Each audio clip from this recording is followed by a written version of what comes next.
Hello viewers. Welcome to mid mystery. நீங்க இப்ப பார்க்க போற இந்த வீடியோ ஃபர்ஸ்ட் பார்ட் கிடையாது, இது ஒரு செகண்ட் பார்ட். சோ இதோட ஃபர்ஸ்ட் பார்ட்டை நீங்க பார்த்துட்டு வந்தீங்க அப்படின்னா இன்னும் கொஞ்சம் ஸ்டோரி நல்லாவே புரியும். அந்த ஃபர்ஸ்ட் பார்ட்டோட ஸ்மால் இருக்கே பார்க்கணும் அப்படின்னா, கர்நாடகாவில் இருக்கிற சித்ரதுர்கா அப்படின்ற டிஸ்ட்ரிக்ட்ல அடுத்தடுத்து தனியா போற பெண்மணிகள் பாலியல் வன்கொடுமையினால பாதிக்கப்படுறாங்க. அண்ட் அவங்களோட நகைகளும் திருடு போகுது. அதுலயும் ஒரு பெண்மணி பாத்தீங்கன்னா பாலியல் வன்கொடுமையினால இறந்தும் போயிடுறாங்க. சோ இந்த கொடூரமான செயல்களுக்கெல்லாம் யார்டா காரணம் அப்படின்னு சொல்லிட்டு போலீஸ் பயங்கரமா வலை பேசி தேடிட்டு இருந்த அந்த ஒரு டைம்ல இந்த கொடூரமான ஒருத்தன் இருந்து தப்பித்த ஒரு பெண்மணி நான் இவனை பார்த்திருக்கேன் அப்படின்னு சொல்லிட்டு வாக்குமூலம் கொடுக்குறாங்க. சோ அவங்கள வச்சு ட்ராக் பண்ணி பார்க்கறப்ப இந்த கொடூரமான செயல்களுக்கு காரணமானவன் போலீஸ் ட்ரைனிங்ல இருக்கிற ஒருத்தன் அப்படின்றத கண்டுபிடிக்கிறாங்க. அவனோட பேர் தான் உமேஷ் ரெட்டி. சோ அவனை கண்டுபிடிச்ச உடனே அவனை கொண்டு போய் கோர்ட்ல நிப்பாட்டுறாங்க. அப்படி கோர்ட்ல நிப்பாட்டுறப்ப அவனுக்கு எதிரான எவிடன்ஸ் அந்த அளவுக்கு பெருசா இல்லாததுனாலேயே அவனை ரிலீஸும் பண்ணிடுறாங்க. சோ அவன் ரிலீஸ் ஆனதுக்கு அப்புறம் பண்ண பல கொடூரமான செயல்களை தான் இந்த பார்ட்ல நம்ம பார்க்க போறோம். இது உண்மையிலேயே உங்களுக்கு பயங்கரமான சில்னஸ் கிரியேட் பண்ணும். எஸ் கீதாவோட கேஸ்ல இந்த அசால்ட்டா 2 நாள்ல பெயில வாங்கிட்டு வெளியே வந்த இந்த உமேஷ் ரெட்டி பாத்தீங்கன்னா இதுக்கு முன்னாடி நம்ம சித்ரதுர்கால இருந்தோம் அப்படின்னா நம்மள அசால்ட்டா பிடிச்சி ஜெயிலுக்குள்ள போட்டுருவாங்க அப்படின்னு சொல்லிட்டு நேரா சித்ரதுர்கால இருந்து கிளம்பி 150 மைல் தள்ளி இருக்கிற பெங்களூருக்குள்ள என்டர் ஆயிரான். அப்படி என்டர் ஆனாவே அதுக்கடுத்து பெங்களூர்ல தன்னோட வேலைகளை ஆரம்பிக்கிறான். எஸ் 1997 வருஷம் குளிமாவுல இருக்கிற போலீஸ் ஸ்டேஷனுக்கு பாத்தீங்கன்னா ஒரு போன் கால் வருது. அந்த ஒரு போன் கால்ல ஒருத்தன் அத்துமீறி தனியா பொண்ணு இருக்கிற வீட்டுக்குள்ள என்டர் ஆயிட்டா. அப்படி என்டர் ஆனவன நாங்க பிடிச்சு வச்சிருக்கோம், நீங்க வந்தீங்க அப்படின்னா அவனை அடிச்சு இழுத்துட்டு போயிடலாம்னு சொல்லிட்டு போன் பண்றாங்க. அப்படி போன் பண்ண அடுத்த சில நிமிடங்கள்ல அந்த போலீஸ் அவங்க சொன்ன அந்த ஒரு லொகேஷனுக்கு போய் பாக்குறாங்க. அப்படி பாக்குறப்ப அங்க இருந்த மக்கள் எல்லாரும் அவனை அடி அடி நடிச்சு அங்க இருந்த ஒரு கம்பத்துல கட்டி வச்சு தோலை உரிச்சு வச்சிருக்காங்க. அதை பார்த்த உடனே போலீஸ்னாலும் பதறி போய் என்னங்க பண்ணி வச்சிருக்கீங்க, இவன் தப்பு பண்ணியிருந்தா அப்படின்னா நேரம் எங்களுக்கு போன் பண்ணா நாங்க ஜெயிலுக்கு கூட்டு போயிருவோம், அதை விட்டு நீங்களும் அந்த மாதிரி பண்ணீங்க அப்படின்னா அவனோட உயிருக்கு ஆபத்தாயிடுச்சு அப்படின்னா இது பெரிய இஷ்யூ ஆகி போயிரும் அப்படின்னு சொல்லிட்டு என்ன நடந்துச்சு அப்படின்னு சொல்லிட்டு கேக்குறாங்க. அப்படி கேக்குறப்ப சார் இந்த பொண்ணு தனியா வீட்டுல இருக்கப்ப இவன் கேபிள் ஆபரேட்டர்னு சொல்லிட்டு வீட்டுக்குள்ள என்டர் ஆயிருக்கான். அப்படி என்டர் ஆனாவே அந்த பொண்ணு கிட்ட அத்துமீறி நடக்க ட்ரை பண்ணா அந்த சமயத்துல அந்த பொண்ணு ஆணு கத்திட்டாங்க. அப்படி கத்தின உடனே நாங்க எல்லாரும் ஒண்ணு சேர்ந்து அவனை பிடிச்சி இழுத்துட்டு வந்து அடி அடி நடிச்சு அப்படி கட்டி தொங்க விட்டுருக்கோம் சார் அப்படின்னு சொல்லிட்டு பதில் சொல்லியிருக்காங்க. அப்படி சொன்ன உடனே போலீஸ் பார்த்தா அந்த உமேஷ் ரெட்டி அரெஸ்ட் பண்ணி போலீஸ் ஸ்டேஷனுக்கு கூட்டு போறாங்க. அப்படி கூட்டு போன அவன்ட்ட நீ யார்டா எதுக்குடா இங்க வந்து இந்த மாதிரி எல்லாம் பண்ணிட்டு தர்ற அப்படின்னு சொல்லிட்டு கேக்குறாங்க. அப்படி கேட்ட உடனே அந்த உமேஷ் ரெட்டி பயங்கர அலர்ட்டா என்னோட பேர் ராஜுலு அப்படின்னு சொல்லிட்டு சொல்றான். அப்படி சொன்ன உடனே அங்க இருந்த போலீஸ் ஆபீசர் நீ சொல்ற பேர்லாம் பார்த்தா உன்னோட உண்மையான பேர் மாதிரி தெரியல, ஒழுங்கு மரியாதையா உண்மையான பேரை சொல்லு இல்லன்னா நாங்களும் உன்னோட தோலை உரிச்சிருவோம் அப்படின்னு சொல்லிட்டு மிரட்டுறாங்க. அப்படி மிரட்டினதுக்கு அப்புறம் மறுபடியும் சாரி சார் என் பேர் ரமேஷ் அப்படின்னு சொல்லியிருக்கேன், அதுக்கடுத்து மறுபடியும் கொஞ்ச நேரம் கழிச்சு என் பேர் ராகுலு அப்படின்னு வேற மாத்தி சொல்லியிருக்கான். சோ இந்த மாதிரி என் பேரை மாத்தி மாத்தி சொல்றதுனாலே போலீஸ்க்கு ஒரு மாதிரி டவுட் ஆயிருது. சோ அதனாலே அவனை பிடிச்சு ஒழுங்கு மரியாதை நீ எங்க இருக்குன்னு முத சொல்லு, உன் வீட்டை வந்து நாங்க பாக்கணும் அப்படின்னு சொல்லிட்டு கேக்குறாங்க. அப்படி கேட்ட உடனே உமேஷ் ரெட்டி அவனோட வீட்டுக்கு போலீஸ் ஆபீசர்ஸ் கூட்டு போறான். அப்படி கூட்டு போனதுக்கு அப்புறம் அந்த போலீஸ் ஆபீசர்ஸ் அவனோட வீட்டை போய் தரோவா சர்ச் பண்ணி பாக்குறாங்க. அப்படி சர்ச் பண்ணி பாக்குறப்ப அவனோட வீட்டுல எக்கச்சக்கமான தங்க நகைகளையும் வெள்ளி நகைகளையும் கண்டுபிடிக்கிறாங்க. அது மட்டும் கிடையாது, கிட்டத்தட்ட 150 கிலோ எடை இருக்கிற ஒரு மிகப்பெரிய பொதி மூட்டையும் பாக்குறாங்க. அந்த பொதி மூட்டையை ஓபன் பண்ணி பார்த்தா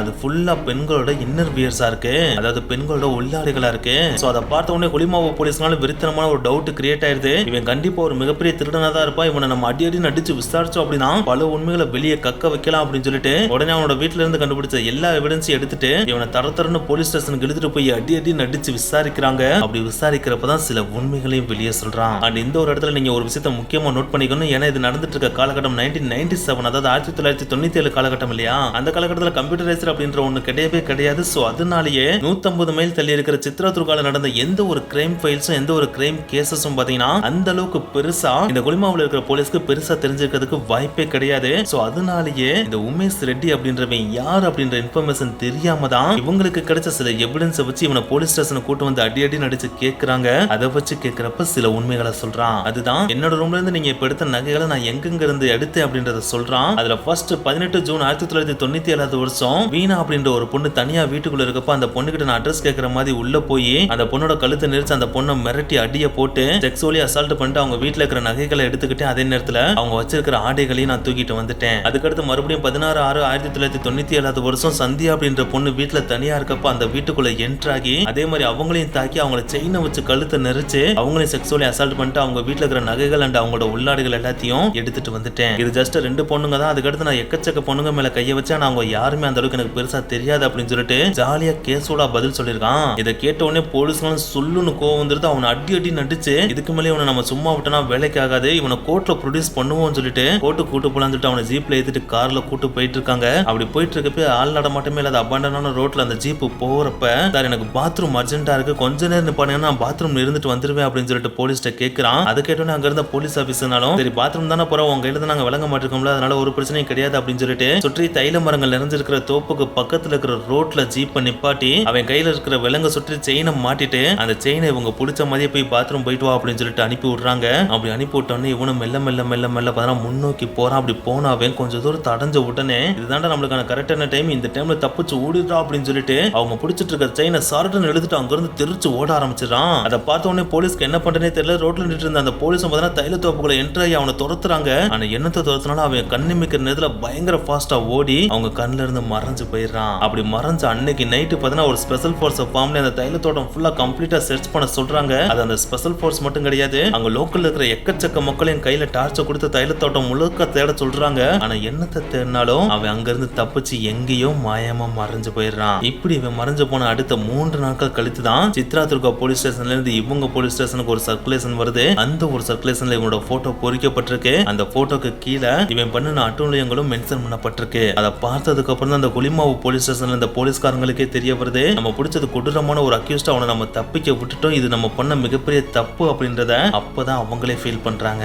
அப்படி அவங்க ஃபீல் பண்ண உடனே சித்ரதுர்கா போலீஸ் ஸ்டேஷனுக்கு இங்க நடந்த எல்லா விஷயங்களையும் இன்ஃபார்ம் பண்றாங்க. அப்படி இன்ஃபார்ம் பண்ண உடனே அங்கிருந்து இவன் தப்பிச்சிருக்கான் அப்படின்னா மேபி சித்ராதுர்காக்கு மறுபடியும் வரதுக்கான வாய்ப்பு அதிகம். சோ சித்ராதுர்காக்கு பக்கத்துல இருக்கிற கிராமத்துல இருக்கிற அவனோட வீட்டை சுத்தி நம்ம எப்பயுமே கண்காணிப்புல இருக்கணும் அப்படின்னு சொல்லிட்டு ஸ்பெஷலா ஒரு டீமை ஃபார்ம் பண்ணி அவனோட வீட்டை சுத்தி எப்பயுமே கண்காணிக்க சொல்றாங்க. அவங்களும் கண்காணிச்சுட்டே இருக்காங்க. அப்படி கண்காணிக்கிறப்ப அவங்க எதிர்பார்த்த மாதிரி அவன் வீட்டுக்கு வந்து அவங்க அம்மாட்ட சாப்பாடு நல்லா சாப்பிட்டுட்டு நைட்டு தூங்கிட்டு இருந்திருக்கான். அப்படி தூங்கிட்டு இருக்க அவனை சைலண்டா போய் போலீஸ் அவனை அல்லேக்கா தூக்கிடுறாங்க. அப்படி தூக்கிட்டு போய் இவனை போலீஸ் ஸ்டேஷன்ல வச்சு அடி அடின்னு அடிச்சு விசாரிக்காம சைலண்டா ஏரோப்ளேன் டார்ச்சர் அப்படின்னு சொல்லுவாங்க பாத்தீங்களா, அதாவது ஏரோப்ளேன் மாதிரியான சேப்ல ஒரே கால்ல ஊண்டி நின்று ரொம்ப நேரம் நிக்க சொல்லி டார்ச்சர் பண்ணுவாங்க பாத்தீங்களா, அந்த மாதிரியான டார்ச்சரை கொடுக்க விட்டியும் வேற வழி இல்லாம திவ்யா, கீதா அண்ட் பல்லவின்னு சொல்லிட்டு எல்லாரோட பிரச்சனைக்கு நான் தான் காரணம் அப்படின்னு சொல்லிட்டு வாக்குமூலமும் கொடுக்குறான். அப்படி வாக்குமூலம் கொடுத்தோடனே திவ்யா அண்ட் பல்லவியோட நகைகள்லாம் எங்கடா வச்சிருக்கான்னு சொல்லிட்டு அவனை கேட்கிறப்ப அது என் வீட்டுக்கு பின்னாடி இருக்கிற கல்லடுப்புக்கு கீழே தான் சார் புதைச்சு வச்சிருக்கேன் அப்படின்னு சொல்லிட்டு பதில் சொல்றான். அப்படி சொன்ன உடனே அந்த அடுப்புக்கு கீழே போய் இவங்க தோண்டி பாக்குறப்ப அந்த A1 சிம்பிள் இருக்கிற கொலுசையும் கண்டெடுத்துறாங்க. கூடுதலா திவ்யாட்ட இருந்து அடிச்ச அந்த நகைகள் இருக்கு பாத்தீங்களா, அதையும் எடுத்துறாங்க. சோ இந்த கொலுசையும் பல்லவியோட அம்மா அப்பா வச்சு இது பல்லவியோட கொலுசு தான் அப்படின்றத கன்ஃபார்ம் பண்ணிக்கிறாங்க. கூடுதலா திவ்யாவையும் கூப்பிட்டு இது உங்களோட நகை தானே அப்படின்றத கன்ஃபார்ம் பண்ணவும் செஞ்சுக்கிறாங்க. அப்படி கன்ஃபார்ம் பண்ண உடனே இதுக்கு மேல உன்னால எங்கிட்ட இருந்து தப்பிக்கவே முடியாது, உன்னை கோர்ட்ல எவிடன்ஸோட ப்ரொடியூஸ் பண்றோம் அப்படின்னு சொல்லிட்டு அவனை ஜீப்ல ஏத்திட்டு கோர்ட்டுக்கு கூட்டு போயிட்டு இருக்காங்க. அப்படி கூட்டு போயிட்டு இருக்கப்ப மறுபடியும் அங்க இருக்க போலீஸ் ஆபீசர்ஸ்ட எனக்கு பாத்ரூம் அர்ஜென்ட்டா வருது, கீழே இறக்கி விடுறீங்களா அப்படின்னு சொல்லிட்டு கேட்கறான். அதை கேட்ட உடனே அங்க இருந்த போலீஸ் ஆபீசர் சிரிச்சுக்கிட்டே, ஏன்டா இதுக்கு முன்னாடி பண்ண அதே ட்ரிக் இங்கேயும் பண்ணலாம்னு நினைக்கிறியா, அதுக்கெல்லாம் வாய்ப்பே கிடையாது, உனக்கு எவ்வளவு அர்ஜென்ட்டா இருந்தாலும் அடைக்க வச்சுக்க, கோர்ட்ல உன் கேஸுக்கு தீர்ப்பு கொடுத்ததுக்கு அப்புறம் தான் நீ போய் பாத்ரூம்க்கே போகணும் அப்படின்னு சொல்லிட்டு அவனை மண்டையில 2 அடி அடிச்சு அந்த ஜீப்குள்ளே உட்கார வச்சிருக்காங்க. அப்படி உட்கார வச்சதுக்கு அப்புறம் அவன் கிரிமினலா கொஞ்ச நேரம் கழிச்சு யோசிச்சு நைஸா அவனோட பேண்ட கலட்டி அதை பார்த்தோன்னே அங்க இருக்க போலீஸ் ஆபீசர் ஒரு மாதிரி ஆயிருது. அப்படி கலட்டினாவே டக்குன்னு அங்க இருக்க போலீஸ் ஆபீசரோட ஒருத்தரோட கால் மேல உட்காந்து அவனுக்குள்ளேயே மலத்தை கழிச்சிருச்சான். அப்படி கழிச்ச உடனே அங்க இருக்க போலீஸ் ஆபீசர்ஸ் ஐயரவாகி அவனை வெளியே போயிடலாம் சொல்லிட்டு அடிச்சு பத்தி விடுவாங்கன்னு நினைச்சதான் அந்த மாதிரி இருந்திருக்கான். ஆனா அந்த காலை வச்சிருந்த அந்த போலீஸ் ஆபீசர் அதையும் சகிச்சுக்கிட்டு நீ என்ன பண்ணாலும் பரவாயில்ல, உன்னை கோர்ட்ல ப்ரொடியூஸ் பண்ணி தான் ஆகும் அப்படின்னு சொல்லிட்டு அவனை நேரா கோர்ட்ல போய் ப்ரொடியூஸ் பண்றாங்க. அப்படி ப்ரொடியூஸ் பண்ண உடனே அங்க கோர்ட்ல போயிட்டு சார் இவங்க நீ வற்புறுத்தி தான் இந்த மாதிரியான வாக்குமூலம்லாம் வாங்கினாங்க, இந்த தப்பு எதையுமே நான் பண்ணல, அதுலயும் முக்கியமா பல்லவி கேஸ் இருக்கு பாத்தீங்கன்னா அதுல நான் இன்வால்வ் ஆகவே இல்ல, ஒரு 5 வசதியான பசங்க தான் அதுல இன்வால்வ் ஆனாங்க, அதுல ஒரு டாக்டரோட பையனும் இருக்கான், ஒரு ப்ரொஃபஸரோட பையனும் இருக்கான் அப்படின்னு சொல்லிட்டு அப்படியே உல்டாவா பெல்ட் அடிக்கிறான். அப்படி பெல்ட் அடிச்சோன்னே யோ என்ன தப்பு செய்யாத ஒருத்தனை கொண்டு வந்து கோர்ட்ல ப்ரொடியூஸ் பண்ணிருக்கீங்களா, அந்த 5 பேர் யாருன்னு பார்த்து அவங்கள ஃபர்ஸ்ட் கைது பண்ற வழியை பாருங்க அப்படின்னு சொல்லிட்டு போலீஸை வார்ன் பண்ணிடுறாங்க. கூடுதலா திவ்யா கேஸ்லயும் பாத்தீங்கன்னா இவன் திருட மட்டும் தான் செஞ்சான்னு சொல்லிட்டு அவங்க கம்ப்ளைண்ட் பண்ணியிருந்தாங்க இல்லையா, அப்படி திருடின நகையும் இப்ப கிடைச்சிருச்சு இல்லையா, அது மட்டும் கிடையாது கீதா கேஸ்லயும் இவன் தப்பு பண்ணல இல்லையா, சோ அதனாலே இவனுக்கு கம்மியான தண்டனை கொடுத்து வெளியில அனுப்பிடுறாங்க. இந்த ஒரு விஷயம் போலீஸ்க்கு ஒரு மிகப்பெரிய இடியா தான் அமையுது. சோ அதனாலே போலீஸ்க்கு வேற வழியே இல்லாம அந்த 5 பேரை தேடி கண்டுபிடிச்சு அரெஸ்ட் பண்ணிடுறாங்க. அப்படி அரெஸ்ட் பண்ணதுல ரொம்ப வீக்கா இருந்த சுதீர் அப்படின்ற பையன் பாத்தீங்கன்னா நாங்க தான் கார் எடுத்துட்டு வந்து பல்லவி அப்படின்ற இந்த பொண்ணை கடத்திட்டு போய் ரேப் பண்ணோம், அந்த டைம்ல பல்லவியை தூக்கிட்டு வந்தது மட்டும் தான் உமேஷ் ரெட்டி, ஆனா காருக்குள்ள பல்லவியை கொண்டு வந்ததுக்கு அப்புறம் அவனை நாங்க வெளியே தள்ளி விட்டுட்டு பல்லவியை நாங்க கடத்திட்டு போயிட்டோம் அப்படின்னு சொல்லிட்டு போலீஸ்ட வாக்குமூலம் கொடுக்குறான். சோ அந்த வாக்குமூலத்தை எடுத்துட்டு இந்த 5 பேரையும் கோர்ட்ல கொண்டு போய் ப்ரொடியூஸ் பண்றாங்க. ஆனா கோர்ட்டுக்கு கொண்டு போனதுக்கு அப்புறம் சுதீரும் பாத்தீங்கன்னா என்னை கட்டாயப்படுத்தி தான் இந்த வாக்குமூலத்தை வாங்கினாங்க அப்படின்னு சொல்லிட்டு பெல்ட் அடிச்சிருக்கான். சோ அதனாலே அந்த பல்லவி கேஸ் ரிசல்ட் தெரியாமே டிசால்வ் ஆக ஆரம்பிச்சிருது. அதுக்கடுத்து மறுபடியும் பொண்ணு வீட்டுக்குள்ள பூந்துட்டே அப்படின்னு சொல்லிட்டு உமேஷ் ரெட்டியை பிடிக்கிறாங்க. அப்படி பிடிச்சோன்னே இவனை ஜெயிலுக்கு கூட்டு போலாம் அப்படின்னு சொல்லிட்டு கூட்டு போறப்ப தான் இந்த சுகர் பேஷண்ட் போலீஸ் இன்சிடென்ட்டும் நடக்குது. இந்த sugar patient police officer incident வேற எதுவும் கிடையாது, இவனை ஜெயிலுக்கு கூட்டு போறதுக்கு இவன் கூட போன போலீஸுக்கு பார்த்தீங்கன்னா சுகர் இருந்திருக்கு. சோ இவருக்கு சுகர் இருக்கிறது தெரிஞ்ச உடனே உமேஷ் ரெட்டி செம்மையா பிளான் போட்டு ஜெயிலோட வாசலுக்குள்ள போறதுக்கு முன்னாடி எனக்கு யூரின் ரொம்ப அர்ஜென்ட்டா இருக்கு, போய் யூரின் பாஸ் பண்ணிட்டு வந்துருவா அப்படின்னு சொல்லிட்டு அந்த சுகர் பேஷண்ட் போலீஸ் ஆபீசர்ட்ட கேட்கறான். அதை கேட்ட உடனே அந்த சுகர் பேஷண்ட் போலீஸ் ஆபீசருக்கும் யூரின் வர்ற மாதிரி தோணுது. அப்படி தோணுன உடனே வா எனக்கும் வருது, நம்ம 2 பேரும் போய் பாஸ் பண்ணிட்டு வரலாம் அப்படின்னு சொல்லிட்டு ஜெயிலுக்குள்ள போய் பாஸ் பண்ணாம ஜெயிலுக்கு வெளியவே இருக்கிற காட்டுக்குள்ள போய் பாஸ் பண்றாங்க. அப்படி யூரின் பாஸ் பண்ணிட்டு இருக்கப்ப சுகர் பேஷண்ட் பார்த்தீங்கன்னா ரொம்ப ரொம்ப ஸ்லோவா யூரின் பாஸ் பண்ணிட்டு இருக்காரு. அந்த ஒரு டைமிங்கை யூஸ் பண்ணி இவன் செம்ம ஃபாஸ்டா யூரினை பாஸ் பண்ணிட்டு அங்க இருந்து போலீஸ் ஆபீசர் தப்பிச்சு திருச்சு ஓடிடுறான். சோ இந்த தடவையும் போலீஸ் ஆபீசர்ஸ் கையில இருந்து அழகா நழுவி தப்பிச்சு ஓடிடுறான். ஸோ அங்கிருந்து அவன் தப்பிச்ச வருஷம் பார்த்தீங்கன்னா ஜூலை மாதம் 1997 வருஷம். அப்போ தப்பிச்சவன் அதுக்கடுத்து ஒரு லாங் கேப் ஃப்ரீயாக விட்டுறான். அதாவது வெளியில் இருக்க நம்மளுக்கு தான் அது ஒரு லாங் கேப்பாக தெரியுது. ஆனால் அந்த பீரியட்லேயே அவன் எது வேணாலும் பண்ணியிருந்திருக்கலாம். ஆனால் அந்த டைமில் அவனால் அஃபெக்ட் ஆன பெண்கள் வெளியில் எதையும் சொல்லாமல் மறைச்சிருந்திருக்கலாம். அதுக்கப்புறம் பிப்ரவரி 28, 1998 வருஷம் நடந்த அந்த ஒரு நிகழ்வு தான் இவனை மறுபடியும் பிடிக்கிறதுக்கு பயங்கரமா ஹெல்ப் பண்ணிருக்கு. அந்த ஒரு நாள்ல பெங்களூர்ல இருக்க பீனியா அப்படின்ற ஒரு ஏரியால பாத்தீங்கன்னா ஒரு வீடு இருக்கு. அந்த வீட்டுல டாக்டர் ஹஸ்பண்டும் நர்ஸ் ஒய்ஃபும் இருக்காங்க. அவங்களுக்கு 7 வயசான ஒரு பையனும் இருக்கான். ஆனா அந்த பையனுக்கு 3 வயசு ஆகிறப்ப அந்த டாக்டர் அப்பா இறந்து போயிறாரு. அதுக்கடுத்து அவங்க அம்மா தான் இவனை வளர்த்துட்டு இருக்காங்க. சோ அப்படி வளர்த்துட்டு இருக்கப்ப இவனுக்கு 7 வயசு ஆகிற அந்த ஒரு நாள், அதாவது பிப்ரவரி 28, 1998 வருஷம் இவன் வழக்கம் போல ஸ்கூலுக்கு போறதுக்காக 8:30 கிளம்பி ஸ்கூலுக்கு போயிடுறான். அப்படி போனவன் மறுபடியும் 11:30 வீடு திரும்பிடுறான். அப்படி வீடு திரும்பினாவே வீட்டுல சாப்பிட்டுட்டு நான் விளையாட போறேன் அப்படின்னு சொல்லிட்டு வீட்டுல இருந்து கிளம்பிடுறான். அப்படி போனாவே விளையாண்டுட்டு மறுபடியும் 1/2 மணி நேரம் கழிச்சு வீடு திரும்புறான். அப்படி திரும்பினாவே வீட்டு கதவை அம்மா அம்மான்னு சொல்லிட்டு தட்டுறான். ஆனா எவ்வளவு தட்டினாலும் உள்ள இருந்து அவங்க அம்மா வர்ற மாதிரியே தெரியல. ஒருவேளை அம்மா தூங்கிட்டாங்களோ அப்படின்னு சொல்லிட்டு மறுபடியும் வீட்டுக்கு முன்னாடியே விளையாடுறான். அப்படி விளையாண்டு கொஞ்ச நேரம் கழிச்சு மறுபடியும் போய் வீட்டு கதவை தட்டுறான். அப்படி தட்டுறது 1 நிமிஷம் 2 நிமிஷம் கிடையாது, கிட்டத்தட்ட 15 நிமிஷம் வரைக்கும் தட்டிக்கிட்டே இருக்கான். அப்படி தட்டினதுக்கு அப்புறம் கதவு ஓபன் ஆகுது. அப்படி ஓபன் ஆகிற அந்த ஒரு இடத்துல கதவை திறந்தது அவங்க அம்மா கிடையாது, உமேஷ் ரெட்டி தான் கதவை ஓபன் பண்றான். அவன் கையில ஒரு பேக் வச்சிருக்கான். அந்த பேக்கை பார்த்தோன்னே யார் நீங்க அப்படின்னு சொல்லிட்டு அந்த பையன் கேட்கறான். அதுக்கு உமேஷ் ரெட்டி நான் உங்க அம்மாவோட ஃப்ரெண்ட் அப்படின்னு சொல்லிட்டு வெளியில போக போறேன். அந்த டைம்ல அந்த பையன் வேகமா உள்ள போயிட்டு அம்மா அம்மா அப்படின்னு சொல்லிட்டு தேடுறான். அப்படி தேடுறப்ப அவங்க அம்மா பெட்ரூம்ல கீழே விழுந்து கிடக்கிறத பாக்குறான். அவங்களுக்கு மேல பீரோல இருந்த எல்லா துணியுமே விழுந்து கிடக்கு. அண்ட் அவங்க தலையில இருந்து ரத்தமும் கீழே ஒழுகிட்டு இருக்கு. அதை பார்த்தோன்னே அம்மான்னு சொல்லிட்டு கத்துறான். அப்படி கத்துற அந்த ஒரு டைம்ல உமேஷ் ரெட்டி அவனுடைய வாயை பிடிச்சு, நீ கத்த வேண்டிய அவசியம் இல்ல, உங்க அம்மாக்கு சாமி வந்திருக்கு, அதை நானும் ஓட்டுறதுக்கு எவ்வளவோ ட்ரை பண்ணேன், ஆனா சாமி இறங்கவே இல்ல, அதனாலதான் அவங்க தரையில முட்டி முட்டி ரத்தம் வந்துருச்சு. சோ இப்போ அவங்களுக்கு தேவையானது நான் கிடையாது, டாக்டர் தான், நான் போய் டாக்டரை கூட்டு வந்துடுறேன், அது வரைக்கும் நீ இங்க இரு அப்படின்னு சொல்லிட்டு உமேஷ் ரெட்டி அங்கிருந்து கிளம்புறான். அந்த சின்ன பையனும் சரிங்க அங்கிள் அப்படின்னு சொல்லிட்டு உமேஷ் ரெட்டி திரும்ப வருவேன் அப்படின்னு சொல்லிட்டு வெயிட் பண்றான். ஆனா எவ்வளவு நேரம் வெயிட் பண்ணாலும் உமேஷ் ரெட்டி வர்ற மாதிரியே தெரியல. அன்னைக்கு ஈவினிங் ஆகுது. அந்த டைம்ல இந்த சின்ன பையன் கேட்டுக்கு வெளியில விளையாண்டுட்டு இருக்கான். அப்படி விளையாண்டுட்டு இருந்த அந்த ஒரு டைம்ல அக்கம் பக்கத்துல இருந்தவங்க, ஏன்டா உங்க அம்மாவை இன்னைக்கு காலையில இருந்து பார்க்கவே இல்லை, எங்கடா அவங்க அப்படின்னு சொல்லிட்டு கேக்குறாங்க. அதுக்கு அந்த சின்ன பையன், எங்க அம்மாவுக்கு சாமி வந்துருச்சு, உள்ள ரத்தம் ஒழிஞ்சு கிடக்காங்க, ஒரு அங்கிள் டாக்டர் கூட போயிருக்காரு, இப்ப வந்துருவாரு அப்படின்னு சொல்லிட்டு பதில் சொல்லிருக்கான். அதை கேட்டோன்னே என்னடா இப்படி சொல்லிட்டு இருக்கா அப்படின்னு சொல்லிட்டு அவங்க உள்ள போய் பாக்குறாங்க. அப்படி பார்த்தோன்னே அவங்க கத்திட்டு போலீஸ்க்கு கால் பண்றாங்க. போலீஸும் விரைந்து வந்து பாக்குறாங்க. பார்த்தா அந்த அம்மா இறந்து கிடக்காங்க.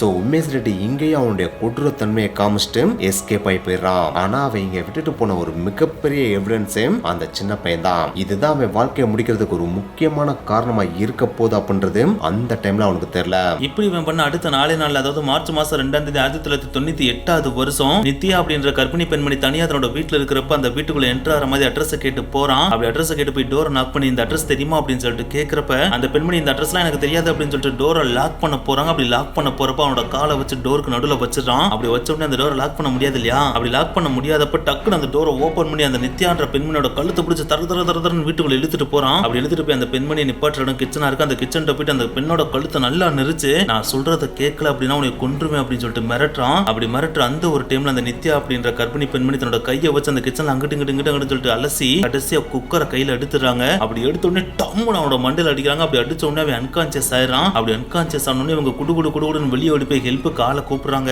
அப்படி கூப்பிட்ட உடனே அங்க இருந்த எல்லா மக்களும் ஓடி வந்து உமேஷ் ரெட்டியை கையும் களவுமா பிடிச்சு அடி நடிச்சு கட்டி போட்டுறாங்க. அப்படி கட்டி போட்டு அடுத்த நிமிடமே போலீஸ்க்கு கால் பண்ணி அவங்களையும் கூப்பிட்டு உமேஷ் ரெட்டியை போலீஸ்ட்ட ஒப்படைக்கிறாங்க. அப்படி போலீஸ்ட்ட ஒப்படைக்கிறப்ப போலீஸ் நல்லாவே ஐடென்டிஃபை பண்ணிடுறாங்க. இப்போ இந்த உமேஷ் ரெட்டி அப்படின்றத சித்ரா துர்கால இருந்து இவனோட போட்டோ ஐடென்டிஃபை பண்ண எல்லா விஷயங்களும் எல்லா போலீஸ் ஸ்டேஷனுக்கும் சர்க்குலேட் பண்ணிட்டாங்க இல்லையா? சோ அதனாலே அவனை பார்த்த உடனே நீ தான் உமேஷ் ரெட்டி அப்படின்னு சொல்லிட்டு ஐடென்டிஃபை பண்ணிட்டு நீ இப்போ எங்கடா தங்கியிருக்க அப்படின்னு சொல்லிட்டு அவனோட வீட்டோட அட்ரஸை கேட்டு அங்க போயிட்டு கம்ப்ளீட்டா சர்ச் பண்ணி பாக்குறாங்க. அங்க போய் சர்ச் பண்ணி பாக்குறப்ப கிட்டத்தட்ட ரொக்கமாவே 2 லட்சம் ரூபாய் பணத்தை அந்த காலகட்டத்திலே வச்சிருந்திருக்கான். அது மட்டும் கிடையாது, ஆல்ரெடி இதுக்கு முன்னாடி தங்கியிருந்த வீடுகள்லாம் என்னென்ன எடுத்தாங்களோ அதே மாதிரி தான் இங்கேயும் எடுக்கிறாங்க. அதாவது ஒரு பொதி மூட்டை நிறைய பெண்களோட உள்ளாடைகள் அந்த பெண்களோட தங்க நகைகள் எடுக்கிறாங்க. அந்த தங்க நகைகள் மட்டும் கிட்டத்தட்ட 5 கிலோ வரைக்கும் வச்சிருந்தானா. சோ இந்த எவிடன்ஸ் எல்லாத்தையும் அவங்க கலெக்ட் பண்ணிட்டாங்க. அப்படி கலெக்ட் பண்ண உடனே ஆல்ரெடி பாத்தீங்கன்னா இதுக்கு முன்னாடி அந்த நர்சம்மாவோட வீட்டுல போயிட்டு அவங்களை கொண்டு போட்டு அவங்க பையன் இருந்து தப்பிச்சு வந்தான் பாத்தீங்களா? அந்த வீட்டுல அந்த நர்சம்மாவை கொள்றப்ப பாத்தீங்கன்னா அவனோட கைரேகை எல்லாமே பீரோட பதிவா இருந்துச்சு. சோ அந்த ஒரு கைரேகை எடுத்துட்டு இப்போ அவனோட கைரேகையை மேட்ச் பண்ணி பாக்குறாங்க. அப்படி மேட்ச் பண்ணி பாக்குறப்ப இந்த 2 கைரேகையும் எக்ஸாக்டா மேட்ச் ஆகுது. சோ இதன் மூலமா இவன் தான் அந்த வீட்டுக்குள்ள போயிருக்கான் அப்படின்றத ப்ரூஃபாவே எடுத்து வச்சுக்கிறாங்க.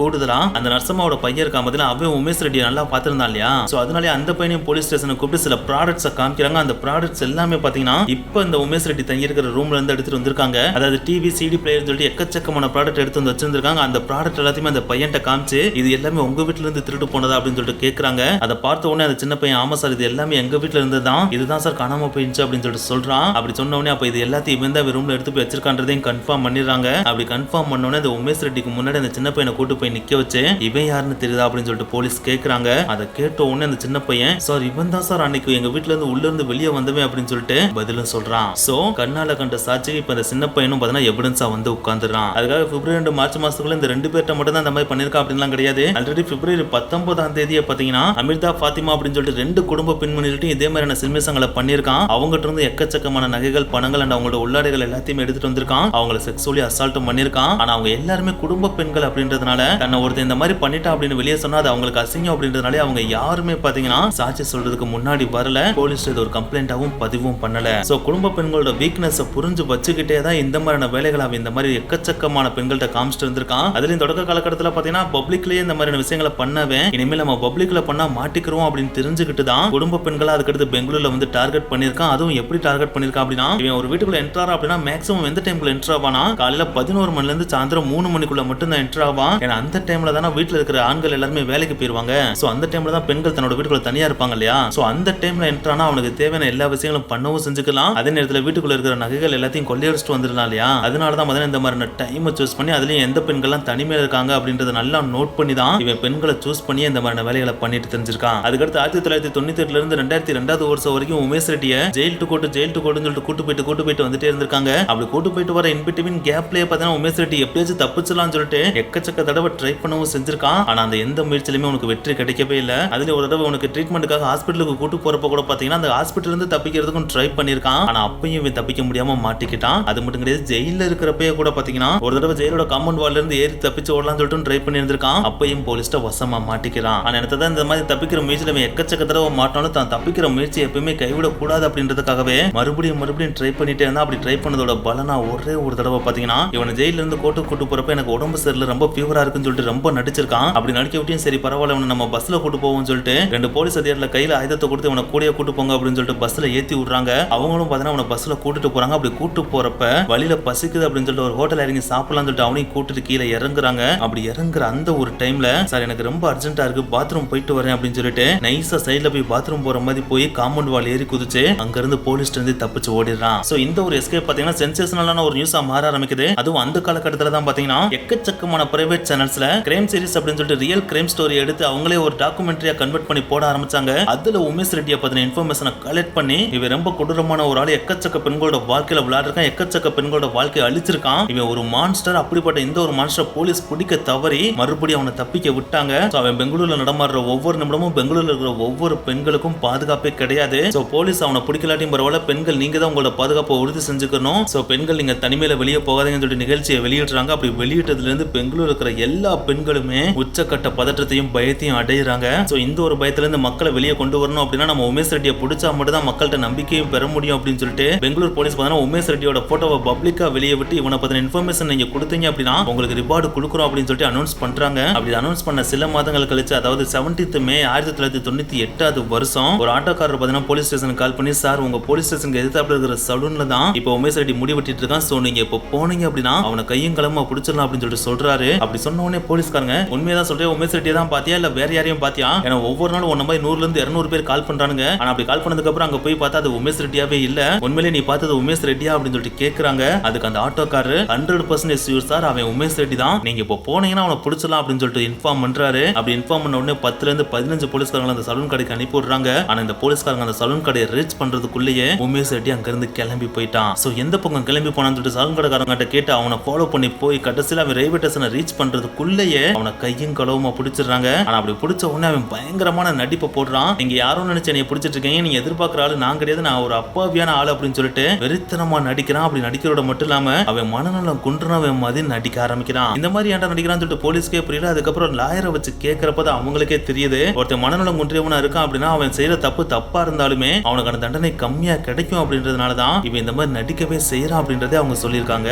அதுக்கப்புறம் தான் போலீஸ்க்கே தெரிய வருது இவன் சாதாரண கிரிமினல் கிடையாது, எக்கச்சக்கமான ட்ரிக்க தெரிஞ்சு வச்ச ஜீனியஸான கிரிமினல் அப்படின்றது. சோ அதுக்கப்புறம் இவனை இனிமேல் சேஃப்டியா வச்சிருக்கணும், இனிமேல் அவனை தப்பிக்கவே விடக்கூடாதுன்னு சொல்லிட்டு பயங்கர சேஃப்டியா வச்சு கோர்ட்ல இவங்க கலெக்ட் பண்ண எல்லா எவிடன்ஸையும் கொண்டு போய் சப்மிட் பண்றாங்க. அப்படி சப்மிட் பண்றப்ப அங்க இருந்த நீதிபதி ஒரு பெண்மணியா இருக்காங்க. சோ அந்த ஒரு பெண்மணி இவன் பண்ண எல்லா அக்கிரமங்களையும் கேட்ட உடனே வெறித்தனமா கோவமாகி இவனை மாதிரி ஒருத்தனால இனிமேல் இந்த சொசைட்டில இருந்தா பெண்களுக்கு பாதுகாப்பே கிடையாது, இவன் இந்த உலகத்துல இருக்கிறதுக்கு எல்லாமே இருக்கலாம், இவனுக்கு நான் தூக்கு தண்டனை கொடுக்குறேன்னு சொல்லிட்டு தூக்கு தண்டனை உறுதி பண்ணிடுறாங்க. அப்படி உறுதி பண்ண உடனே இந்த உமேஷ் ரெட்டின்றவன் கதறி கதறி அழுது, அம்மா எனக்கு ஒரு வயசான அம்மா இருக்காங்க, அவனுக்கு என்ன விட்டா வேற ஆளே கிடையாது, அவங்கள நான் தான் பாத்துக்கணும், எனக்கு தயவு செஞ்சு தூக்கு தண்டனை இல்லாம தண்டனையை கம்மியா கொடுங்க, அப்படி கொடுத்தீங்கன்னா நான் எங்க அம்மாவை கடைசி காலகட்டத்துல பாத்துக்கிருவேன் அப்படின்னு சொல்லிட்டு கெஞ்சுறான். அப்படி கெஞ்சுறப்ப அந்த நீதிபதி அம்மா கேட்ட ஒரே கேள்வி இதுதான், ஓ அம்மாவை பாத்துக்கிறது கூட உன்னோட அண்ணனும் அக்காவும் இருக்காங்க, ஆனா பாவமான அந்த நர்ஸோட பையனை பாக்குறதுக்கு யாரா இருக்காங்க, அவனோட அப்பா ஆல்ரெடி இறந்து போயிட்டாரு, அவங்க அம்மா தான் பாத்துட்டு இருந்தாங்க, அவங்களையும் நீ கொடூரமான முறையில கொலை பண்ணிருக்க, உனக்கெல்லாம் பாவமுனையுமே பார்க்க முடியாது, உனக்கு தூக்கு தண்டனை தான் சரியான தண்டனை அப்படின்னு சொல்லிட்டு அந்த தண்டனையை உறுதியை பண்ணிடுறாங்க.